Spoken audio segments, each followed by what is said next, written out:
Hey folks, it's Ashley Garner with ABG & Associates at Intracoastal Realty in Wilmington, North Carolina.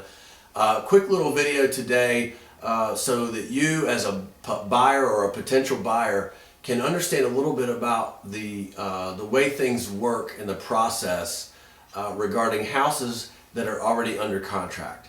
So let me start from the beginning.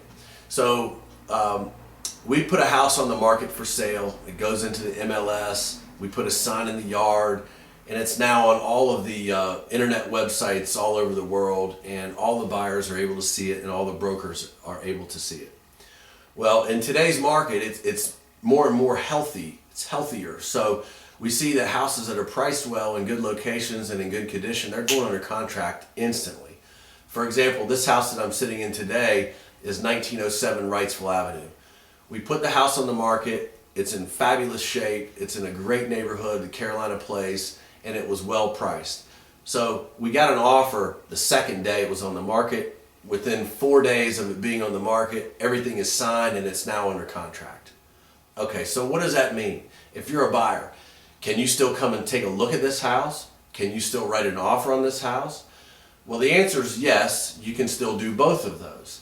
Now, what happens is when we have a house that goes under contract, we turn it into the system saying that we have a contract, and then in the MLS, the status changes from active to pending. Okay, so what that means is that your broker is going to have to search for things that are pending in order to see it, because it won't show up under actively for sale because there's a contract. But the deal's not done yet, so you could still come see this house. If you liked it, you could still make an offer on this house. Your offer would be in a backup offer position. And like I said, as the market continues to strengthen, we see this more often when houses go under contract quickly, or maybe it's a multiple offer situation and the person who wasn't awarded the contract or didn't win, they say, okay, well, I'm going to turn my offer in as a backup offer. And so we leave it like that.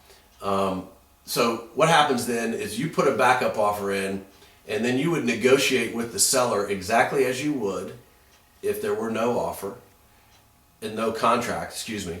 And so you would negotiate the terms and basically saying, okay, if we agree on these terms, then what happens is my offer will be a backup offer, and if the primary contract falls apart, then my offer moves automatically from backup offer position into first position, and we're now under contract with the new offer, which was the backup offer.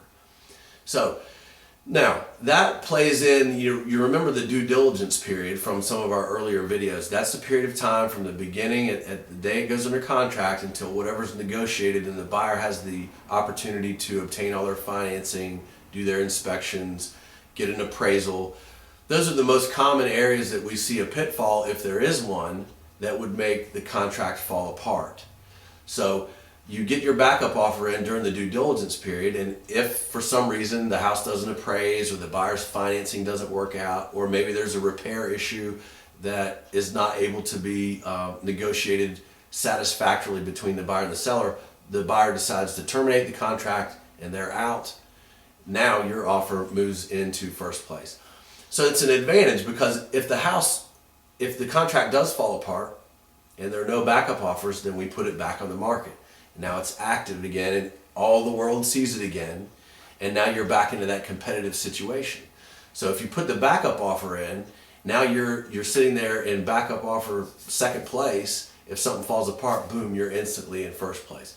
So if it's a house you really love and it's a neighborhood you really love, then it behooves you to do that backup offer maneuver.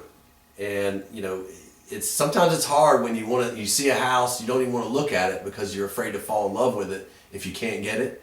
But if you already know that it's an area you like and a house you love, put that offer in. It doesn't cost you anything. It just sits there, and when it's time to go, if it falls apart, boom, you're in the catbird seat, so to speak.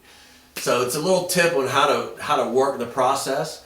There are lots of tips and tricks that we know and that we can teach you. So if you've got any questions, just give us a call anytime. Until next time, this is Ashley.